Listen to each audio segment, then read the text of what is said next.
Hello दोस्तों, मैं दीपक मसीह और एक नई वीडियो में मैं आप लोगों का हार्दिक स्वागत करता हूं। और यह वीडियो उस जर्नी के संबंध में है जिसका प्लानिंग करने वाला खुद परमेश्वर है।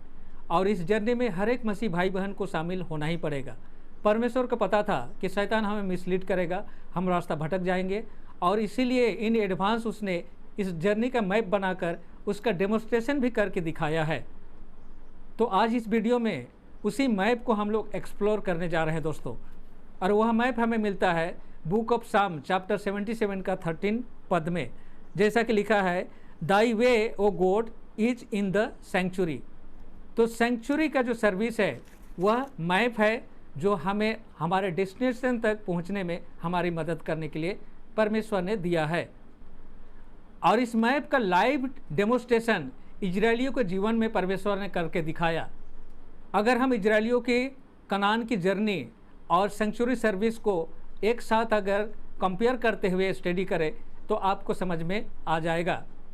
तो चलिए सबसे पहले सेंचुरी के समझते हैं। तो सेंचुरी परमेश्वर ने बनवाया था और इसका जो सर्विस था वो कुछ इस तरह से था।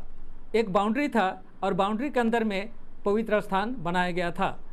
तो बाउंड्री का एक गेट था, गेट से घुसने के सामने ही एक अल्टर रखा हुआ था जहां पर इजरायली लोग अपने पापों के प्रायश्चित के लिए मेष का बलिदान करते थे।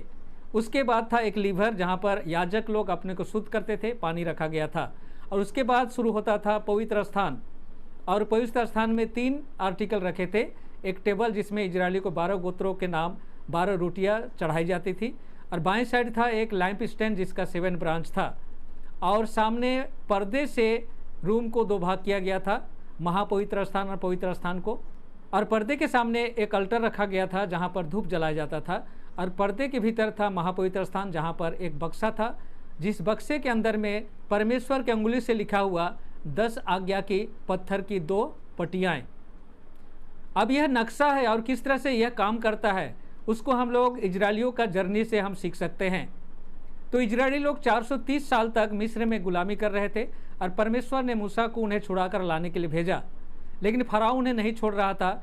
तो मूसा ने परमेश्वर की सामर्थ्य से मिस्र पर 10 आघात लेकर आता है, और लास्ट एंड फाइनल आघात था फर्स्ट बोर्न की डेथ। और उस समय इजरायली को बचाने के लिए परमेश्वर ने एक निर्देश दिया था जिसके तहत प्रत्येक इजरायली अपने परिवार के लिए एक मेमना का बलिदान करेंगे और उसका खून को दरवाजे पर लगाएंगे। और इस तरह से मूसा के माध्यम से परमेश्वर फराओ को मजबूर करता है कि वह उसके लोगों को छोड़ दे। और जिस दिन मेमना का बलिदान हुआ था उसके दूसरे दिन वे रिलीज कर दिए जाते हैं और वे खुशी खुशी प्रोमिस लैंड दूध और मधु के देश की तरफ रवाना देते हैं। लेकिन आगे बढ़ने के बाद उन्हें सबसे बड़ा बाधा रेड सी पर आकर मिलता है, क्योंकि रेड सी को क्रॉस करने के लिए उनके पास कोई भी साधन नहीं थे।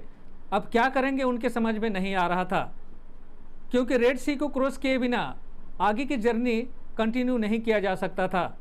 और इस समस्या से वे लड़ ही रहे थे कि अचानक फराओ अपने सेनाओं के साथ उन्हें आक्रमण करने के लिए पीछे से पहुंच जाता है। ऐसे सिचुएशन में अगर वे रेड सी पार नहीं करते हैं तो बचने का कोई उपाय उनके पास नहीं था। तब परमेश्वर आगे आता है, रेड सी को 2 भाग कर देता है और सूखी भूमि में चलते हुए इजरायली लोग रेड सी को क्रॉस करते हैं और फराओ के पहुंच से वे दूर चले जाते हैं। अब सेंचुरी सर्विस ने इसको तुलना करते हैं। तो अल्टर है जहां पर मेष बलिदान किया जाता है, वो मिस्र को दिखाता है जहां पर मेष बलिदान के बाद वे रिलीज हुए थे। और जो लिवर है वो रेड सी को दिखाता है। हम इन बातों को हमारी ओरिजिनल जो हेवनली कनान की जर्नी है उसका तुलना करके देखते हैं। तो दोस्तों, हम स्पिरिचुअल इजराइल हैं और यह जगत मिस्र है, और इस जगत का जो फराव है वह है शैतान। हम शैतान के बंदी थे और परमेश्वर ने यीशु को हमें छुड़ाने के लिए इस जगत में भेजता है। और हमारी जर्नी भी मेष के बलिदान से शुरू होता है जो कलवरी के क्रूस में हमारे लिए मारा गया।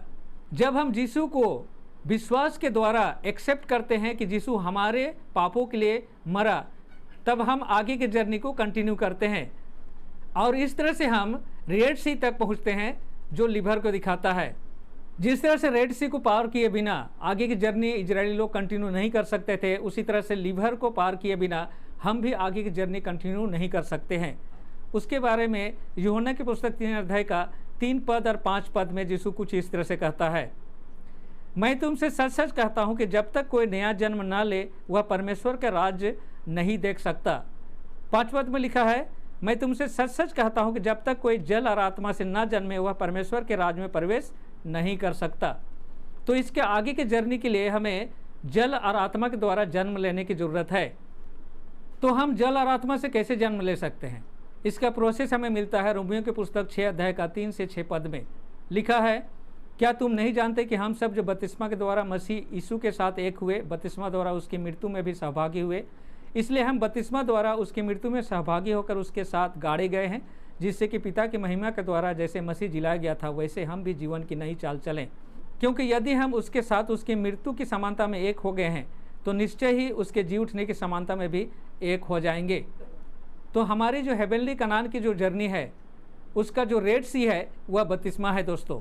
बपतिस्मा में हम जल और आत्मा के द्वारा हम नया जन्म लेते हैं, और जब हम नया जन्म लेते हैं तो हम एक न्यू बोर्न बेबी की तरह होते हैं जिसे बड़े होने के लिए खाने की ज़रूरत है। तो चलिए इजरायलियों के जीवन में इसके आगे के जर्नी में क्या घटता है उसको हम लोग देखते हैं। जब वे रेड सी से आगे बढ़ते हैं तो उनके सामने सबसे बड़ा समस्या आता है खाने की। तब परमेश्वर आसमान से उन्हें रोटी खिलाता है, और इन्हीं बातों को सेंचुरी सर्विस के सेवकाई में पवित्र स्थान में एक टेबल रखा हुआ था जिसमें इजरायलियों के 12 गोत्रों के नाम 12 रोटी चढ़ाया जाता था। अब ये सेंचुरी सर्विस का सेवकाई और इजरायलियों की जो जर्नी था वो तो डेमोन्स्ट्रेशन था। तो हमारी जर्नी के लिए हमारे सामने भी एक सवाल खड़ा हो जाता है कि जब हम न्यू बोर्न बेबी हैं तो हमें खाने की ज़रूरत पड़ेगी, तो वह रोटी कहाँ है? तो वह रोटी के टेबल हमें मिलता है यूहन्ना 6 अध्याय का 35 पद में, जहाँ पर यीशु कहता है, जीवन की रोटी मैं हूँ, जो मेरे पास आता है भूखा ना होगा, और वह जो मुझ पर विश्वास करता है कभी प्यासा ना होगा। तो यीशु वह जीवन की रोटी है। लेकिन यीशु को कैसे खा सकते हैं? तो यूहन्ना 1 अध्याय का 1 से 3 पद को पढ़िए, जहाँ पर लिखा हुआ है, आदि में वचन था, वचन परमेश्वर के साथ था और वचन परमेश्वर था, और वही वचन मनुष्य रूप धारण करता है। तो परमेश्वर का वह वचन जो बाइबल के रूप में आपके हाथ में है दोस्तों, वही जीवन की रोटी है।